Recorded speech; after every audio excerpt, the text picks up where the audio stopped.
தலைக்கு மேல அரியஸை வச்சுக்கிட்டு இவர் இப்பவே சம்பாரிச்சு பில்கேட்ஸ் ஆக போறாங்க.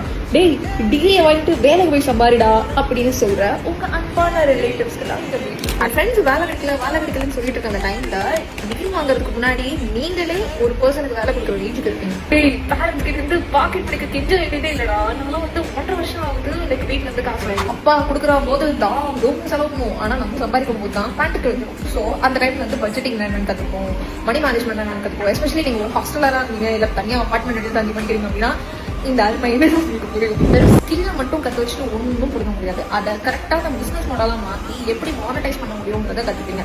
ஃபார் எக்ஸாம்பிள் கான்டென்ட் ரைட்டிங் அப்படிங்கிறத ஒரு 3 பிஸ்னஸ் மாடலாக மாற்றி ஸ்மால் கிரியேட்டர்லேருந்து பிஸ்னஸஸ் வரைக்கும் பிஸ் கேப்சர். இதோட முக்கியமாக நெகோசியேஷனையும் கன்வின்சிங்கும் சூப்பராக கற்றுப்பீங்க. ஃபியூச்சரில் உங்கள் ஜாபை கிராக் பண்ணுறதுக்கு இந்த 2 விஷயம் தான் முக்கியம்.